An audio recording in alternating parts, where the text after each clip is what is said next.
Assalamualaikum warahmatullahi wabarakatuh. Alhamdulillahirabbil alamin. Allahumma shalli wa sallim ala sayyidina Muhammad nuri kasari wa madadikal jari wa jama'ani bihi fi kulli atwari wa ala alihi wa sahbihi ya nur amma ba'. Alhamdulillahirabbil alamin. Pada kesempatan kali ini kita berjumpa kembali di sini bersama saya Fatur Rahman Jasmi Al-Faris, atau nama YouTube-nya adalah Fatur Chan.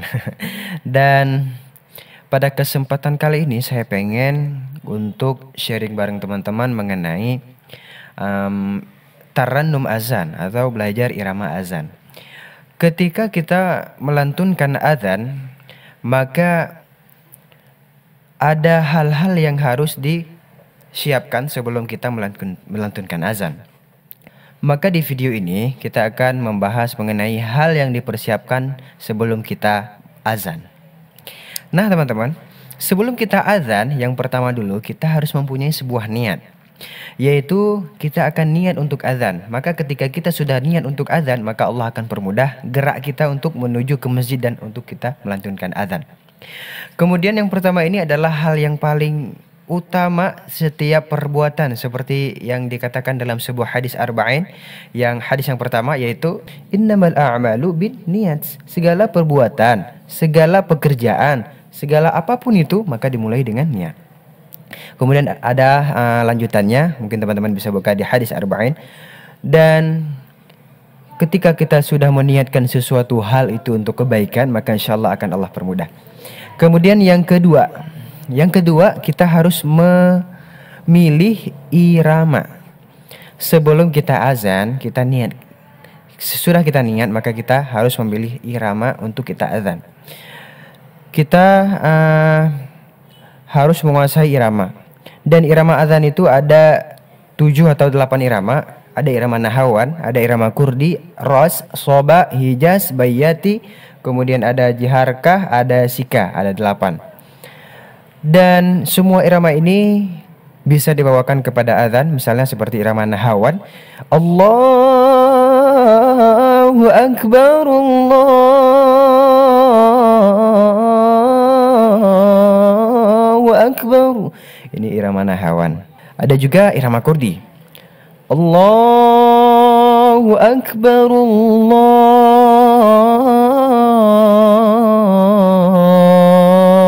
Akbar. Irama kurdi. Ada irama ras. Allahu Akbar, Allahu Akbar. Irama ras. Ada irama hijaz. Allahu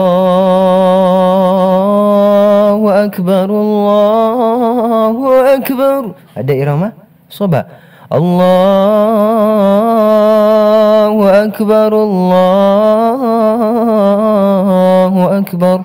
Ada irama bayati. Allahu Akbar, Allahu Akbar. Ada irama jiharkah. Allahu Akbar, Allahu Akbar. Allahu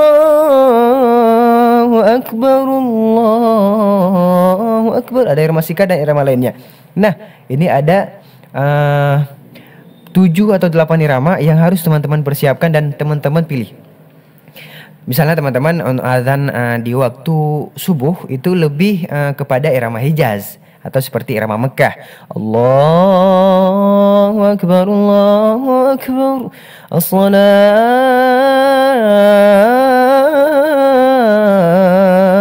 khairum minan naum. Ini irama hijaz. Atau kita azan di waktu zuhur dengan irama bayati atau irama ras. Allahu Akbar, Allahu Akbar. Di irama zuhur ketika semua orang capek bekerja, jadi kita dengan irama yang lebih semangat. Jangan ketika orang lagi capek kerja kita bawa irama sedih. Maka agak berbeda suasana itu. Dan ini harus kita pilih dulu ketika sebelum kita melantunkan azan. Sudah ada 2, yang pertama kita meniatkan, yang kedua kita memilih irama. Kemudian yang ketiga, kita harus mempersiapkan nafas kita, kemudian mempersiapkan atau menjaga tenggorokan kita agar sebelum azan untuk stop, jangan minum yang dingin atau jangan makan yang berminyak. Kalau kita makan yang berminyak atau yang dingin, maka suara kita akan berubah menjadi berat. Nah, begitu juga ketika kita sudah makan. Ketika kita sudah makan dan ingin melantunkan azan, maka suara kita akan tertahan. Maka sebelum azan, usahakan 1 jam sebelum kita melantunkan azan jangan makan dulu. Nah, dan lebih baiknya kita berpuasa. Masya Allah, puasa Senin Kamis itu puasa Daud, dan banyak sekali amalan-amalan puasa lainnya. Kemudian kita sudah yang ketiga, yaitu mempersiapkan pernafasan dan mempersiapkan tenggorokan kita agar kita tidak makan. Dan yang keempat adalah mempersiapkan mental kita. Mental ini yang sangat utama. Kenapa sangat utama? Apalagi ketika kita jadi seorang muadzin di hari Jumat. Ketika kita azan Jumat, di belakang kita banyak sekali jamaah yang memperhatikan kita. Saya pengalaman, dan ketika itu saya merasa semuanya kok lihat saya gitu lagi azan. Dan ini ya hal biasa, karena semua orang kan dianjurkan untuk mendengarkan azan. Dan ketika mendengarkan azan kan ya pastinya mereka melihat kita ketika azan.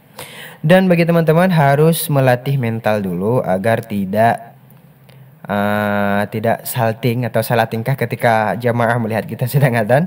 Jangan nanti ketika azan gini-gini, dan itu hal-hal yang harus dihindari. Maka kita harus biasa saja ketika kita azan, dan anggaplah gak ada orang yang melihat kita. Dan lebih baiknya anggap Rasulullah ada di depan kita melihat kita sedang azan. Begitu juga anggap saja ketika kita sedang azan di depan Rasulullah, dan kita sedang azan di depan Bilal bin Rabah. Bagi teman-teman yang azan, jangan hiraukan jamaah yang melihat kita, karena itu akan membuat kita salah tingkah. Maka teman-teman coba bayangkan ketika kita sedang azan, Rasulullah ada di depan kita. Coba teman-teman bayangkan ketika kita sedang azan, maka Bilal bin Rabah ada di depan kita. Maka ini insya Allah akan menambahkan kekhusyuan kita ketika melantunkan azan. Kemudian yang kelima adalah bismillah. Berdoa kepada Allah semoga dimudahkan. Jadi sebelum azan teman-teman itu dianjurkan untuk membaca Bismillahirrahmanirrahim. Innallaha wa malaikatahu yusalluna 'alan nabi ya ayyuhalladzina amanu shallu 'alaihi wa sallimu taslima. Kemudian banyak-banyaklah berdoa sesudah azan, di antara 2 waktu sesudah azan ketika sebelum masuk iqamah, maka di situ teman-teman berdoa. Kemudian ada satu pesan daripada guru saya, kita sesudah azan, Allahumma rabb hadhihi da'wati tammah, sesudah doa azan kita dianjurkan untuk membaca doa kedua orang tua. Allahumma ghafirli wa liwalidayya, Allahumma ghafirli wa liwalidayya, Allahumma ghafirli wa liwalidayya 4 kali. Warhamhuma kama rabbayana shaghira. Nah, di 2 waktu sesudah azan dan sebelum iqamah, maka di sini mustajab. Maka ketika di 2 waktu atau di waktu sesudah azan dan sebelum iqamah, ini adalah waktu di mana mustajabahnya doa. Maka jangan lupa kita berdoa kepada orang tua kita, dan juga bisa ditambahkan dengan doa-doa dan hajat-hajat kita. Maka dari itu teman-teman, marilah sama-sama kita menjadi seorang yang bermanfaat bagi kita sendiri dan bagi orang lain, untuk menjadi seorang muadzin yang Masya Allah. Karena menjadi seorang muadzin ini pahalanya sangat besar dan faedahnya sangat besar juga, dan ini bisa menjadi amalan tambahan kita nanti di akhirat. Dan kita harapkan, kita hajat untuk kita bisa berkumpul bersama Rasulullah, dan kita bisa berkumpul bersama Sayyidina Bilal bin Rabah. Amin ya rabbal alamin. Bagi teman-teman yang belum bisa menjadi muadzin, maka belajar. Dan bagi teman-teman yang pengen belajar tarannum azan, bagi teman-teman yang pengen belajar tarannum azan atau azan dengan irama, itu bisa menghubungi kita yang ada nomor di bawah di deskripsi. Dan kita insya Allah, bagi yang teman-teman ada di luar daerah Loksmawe, maka insya Allah kita akan belajar melalui via online atau WhatsApp, baikkah itu WhatsApp atau Zoom atau Google Meet, dan insya Allah kita akan sharing di sana. Dan bagi teman-teman yang ada di daerah Loksmawe atau di Aceh Utara, maka insya Allah kita bisa bertemu untuk kita sharing bareng. Dan bagi teman-teman, insya Allah saya juga sudah buka sebuah lembaga, yaitu lembaga Al-Faris Quran, yaitu di sana kita akan belajar irama azan, irama tartil atau irama ngaji, dan insya Allah kita ada tahsin dan tahfidz di sana. Jadi bagi teman-teman yang pengen bergabung, yang di luar daerah seperti yang kita bilang tadi, itu melalui online dan yang ada di daerah sekitar, maka insya Allah kita bisa bertemu. Dan untuk info lebih lanjutnya bisa cek di nomor handphone yang ada di bawah ini. Maka dari itu teman-teman, apabila ada kesalahan daripada video kali ini, maka saya mohon maaf, dan saya juga adalah seorang manusia yang tak luput daripada kesalahan. Maka wa'alaikum minkum, wassalamualaikum warahmatullahi wabarakatuh.